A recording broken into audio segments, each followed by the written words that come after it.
तो hi dear student, हमने देखो यहाँ पे एसेक्सुअल रिप्रोडक्शन के अंदर फिजन पढ़ लिया था, बर्डिंग पढ़ लिया था। अब अपन पढ़ेंगे थर्ड नंबर पे फ्रेगमेंटेशन। फ्रेगमेंटेशन फ्रेगमेंटेशन फ्रेगमेंटेशन का मतलब होता है खंडन। ठीक है, फ्रेगमेंटेशन के अंदर क्या होता है, किसी जीव का शरीर, ठीक है, किसी जीव का शरीर किसी कारणवश छोटे छोटे टुकड़ों में टूट जाता है और वो टुकड़े नया जीव बना लेते हैं। तो देखो फ्रेगमेंटेशन के एग्जांपल देखो एल्गी, एल्गी यानी शैवालों के अंदर भी फ्रेगमेंटेशन होता है। जैसे मान लीजिए जैसे आपका यूलोथ्रिक्स है, ठीक है, यूलोथ्रिक्स और स्पाइरोगाइरा। तो यूलोथ्रिक्स एंड स्पाइरोगाइरा ये तंतुनुमा शैवाल होते हैं, तंतु के जैसे होते हैं। अगर किसी कारण से टूट जाते हैं तो इनका टूटा हुआ टुकड़ा एक नया शैवाल बना लेता है। तो ये फ्रेगमेंटेशन हो गया।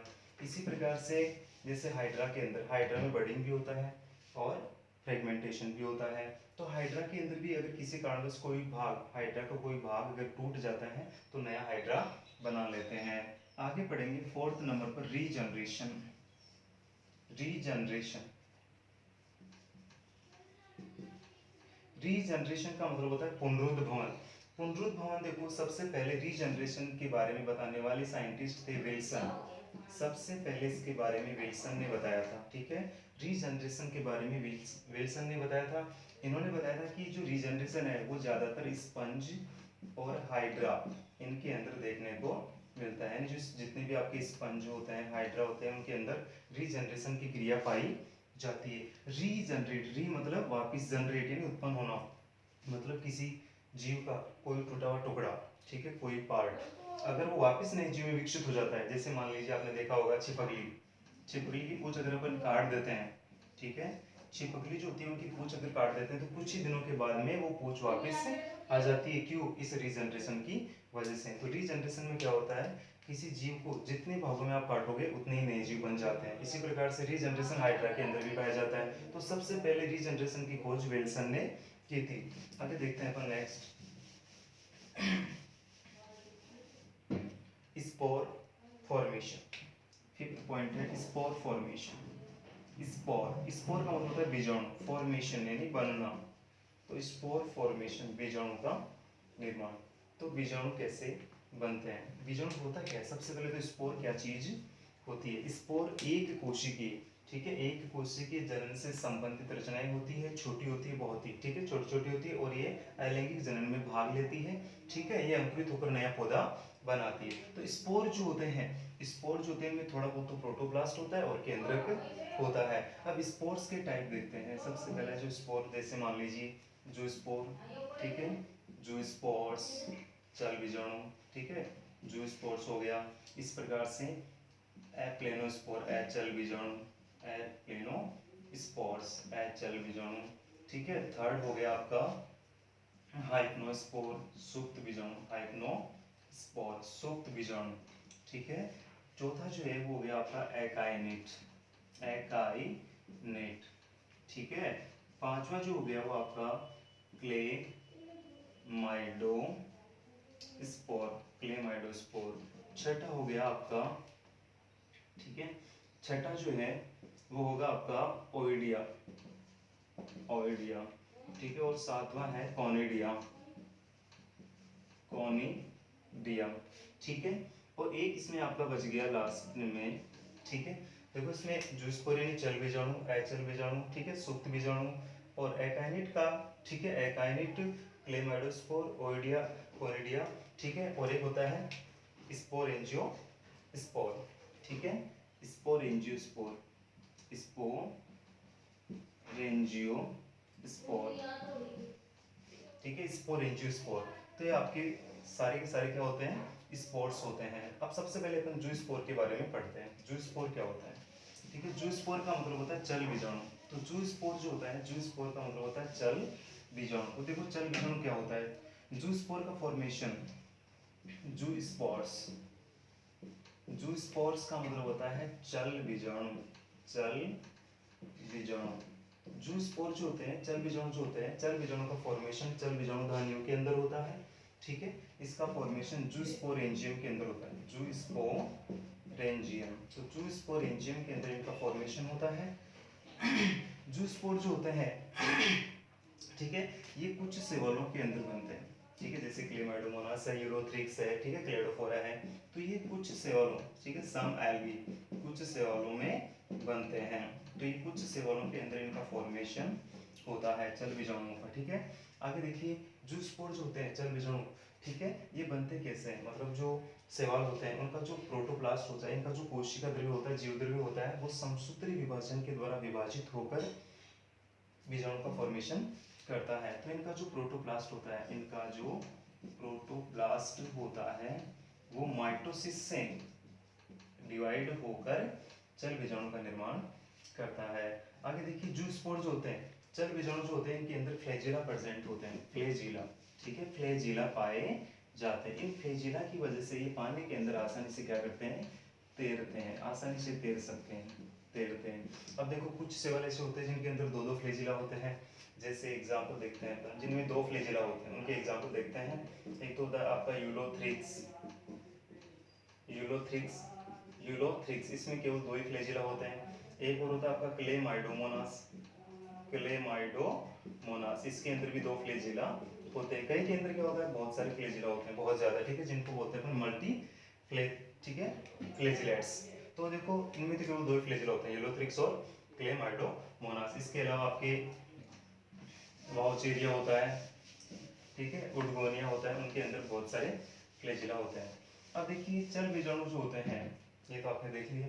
अब देखो, क्लेमाइडोमोनास के अंदर चल बीजाणु का निर्माण कैसे होता है। तो क्लेमाइडोमोनास में चल बीजाणु का निर्माण, तो देखो एग्जांपल देखेंगे अपन।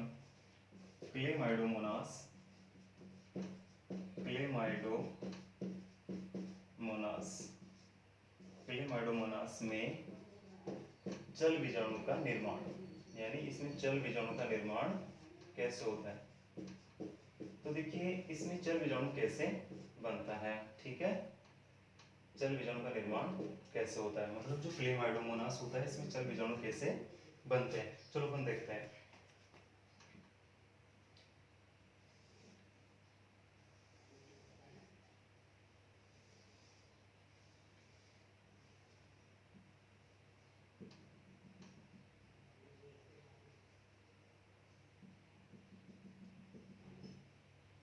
ये मान लेते हैं क्लेमाइडोमोनास है, ठीक है, क्लेमाइडोमोनास। इसके अंदर क्या होता है, इसका जो जीव द्रव्य, कोशिका द्रव्य डिवाइड होगा,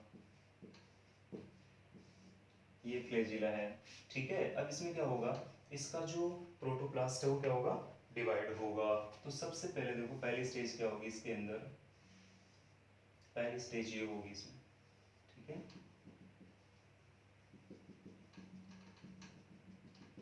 पहली स्टेज। उसके बाद में नेक्स्ट जो आएगी, इसमें देखो माइटोसिस होगा, तो इसमें इसका जो प्रोटोप्लास्ट है वो दो भागों में डिवाइड हो जाएगा, एक और एक इधर, ठीक है, दो भागों में डिवाइड हो जाएगा इस तरीके से, ठीक है। अपन पढ़ रहे हैं क्लेमाइडोमोनास के अंदर चल बीजाणु धानियों का निर्माण। तो देखिए, ये है इसमें डॉटर प्रोटोप्लास्ट, इसको बोलेंगे अपन daughter, daughter protoplast, protoplast, daughter protoplast.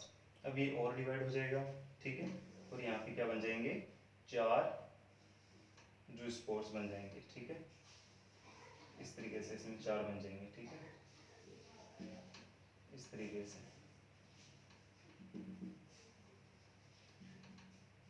ठीक है, इस तरीके से चार बन जाएंगे इसमें, ठीक है, और यहाँ से फट जाएगा, ठीक है, और यहाँ बाहर निकल जाएगा, इसमें पूरा पूरा ऐसा बन जाएगा, ठीक है, एक नए क्लेमाइडोमोनास का फॉर्मेशन हो जाएगा। तो याद रखिएगा, इस तरीके से, इस तरीके से चारों बाहर आ जाएंगे और नए क्लेमाइडोमोनास बन जाएंगे। तो याद रखिएगा, जूस्पोर जो होते हैं वो प्रोटोप्लास्ट के डिवाइड होने से बनते हैं। प्रोटोप्लास्ट होता है वो विभाजित होता है समसूत्री विभाजन के द्वारा, ठीक है, और चल बीजाणु का निर्माण कर लेता है, ठीक है। रटना नहीं, इनको समझना है कि चल बीजाणु कैसे बनते हैं। आगे देखिए, इसमें नेक्स्ट जो आपका आता है सेकंड नंबर पे वो आता है एप्लेनोस्पोर। एप्लेनोस्पोर, एप्लेनोस्पोर याद रखिएगा। इसकी जो स्ट्रक्चर है वो जूस्पोर जैसी होती है, चल बीजाणु जैसी होती है, ठीक है। लेकिन इनके अंदर क्या होता है, फ्लैजिला, फ्लैजिला जो होता है वो क्या होता है, एब्सेंट होता है, ठीक है। फ्लैजिला नहीं होता, याद रखना। इसमें फ्लैजिला नहीं होता इसलिए मूवमेंट नहीं करते, मोटाइल नहीं होते, नॉन मोटाइल होते हैं ये। दूसरी बात, एप्लेनोस्पोर होते हैं, एप्लेनोस्पोर जो होते हैं, ठीक है, इनके अंदर क्या होता है, इनका जो यानी कोशिका होती है वो नॉन मोटाइल होती है, ठीक है। उनके चारों तरफ क्या होता है, ऐसे कोशिका झिल्ली का आवरण पाया जाता है, कोशिका झिल्ली का आवरण पाया जाता है, न्यूक्लियस हो गया, ठीक है। इस तरीके से कोशिका झिल्ली का आवरण पाया जाता है। ये क्या करते हैं, अनुकूल परिस्थिति आती है उसमें क्या करते हैं, अंकुरित हो जाते हैं, जर्मिनेट हो जाते हैं और एक नया जीव बना लेते हैं। तो याद रखना, एप्लेनोस्पोर जो होता है इनको हिंदी में एचल बीजाणु बोलते हैं, एचल बीजाणु, एचल बीजाणु। आगे किस में बनता है उसके एग्जाम्पल भी देख लीजिए, यानी एचल बीजाणु क्वेश्चन आ सकता है एग्जाम में कि एचल बीजाणु के उदाहरण लिखिए। तो एचल बीजाणु देखो आपके, एक तो क्लेमाइडोमोनास, ठीक है, क्लेमाइडोमोनास, तो क्लेमाइडोमोनास है, यूरोथ्रिक्स, इनमें चल बीजाणु भी बनते हैं, ठीक है। तो क्लेमाइडोमोनास है, यूरोथ्रिक्स है, स्पाइरोगायरा है, स्पाइरोगायरा। इनके अंदर क्या होता है, एचल बीजाणु का फॉर्मेशन होता है, ठीक है। ये मूवमेंट नहीं करते हैं, एक जगह पड़े रहते हैं। आगे देखिए नेक्स्ट, हाइपनोस्पोर, सुप्त बीजाणु।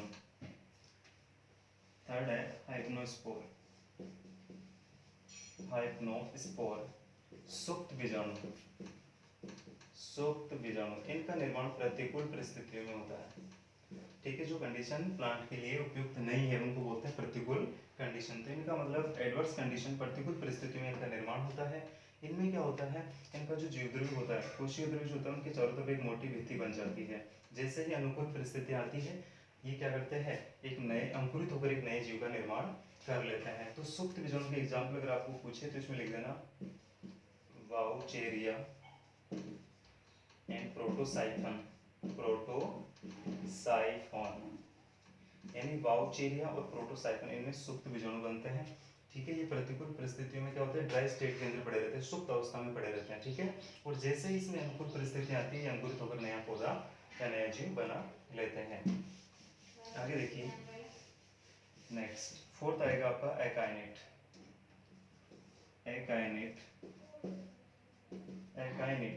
देखो एकाइनेट होती क्या चीज है, सबसे पहले तो एकाइनेट का मतलब क्या होता है, यानी एकाइनेट क्या होता है, सबसे पहले देखो ये किस में बनता है, क्लेडोफोरा, क्लेडोफोरा, ठीक है, क्लेडोफोरा है, ठीक है। क्लेडोफोरा वगैरह इनके अंदर ये बनता है।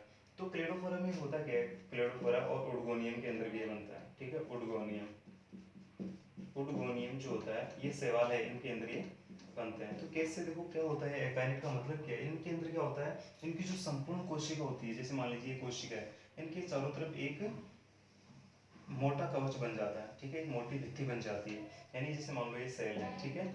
इस कोशिका के चारों तरफ एक मोटी भित्ति और बन जाती है, यानी कुछ शैवालों में संपूर्ण कोशिका के चारों तरफ एक मोटी भित्ति बन जाती है, उसे एकाइनेट कहते हैं, ठीक है। ये क्या करती है, जैसे अनुकूल परिस्थितियां आती है, जैसे अनुकूल परिस्थिति आती है, अंकुरित होकर एक नया पौधा बना लेता है, इस प्रकार से एकाइनेट। अब देखो नेक्स्ट 4 बच गए, वो अपन पढ़ेंगे नेक्स्ट क्लास के अंदर, इसलिए जितना आपको पढ़ाया जाता है इसको एक बार आप देख लीजिए, ठीक है।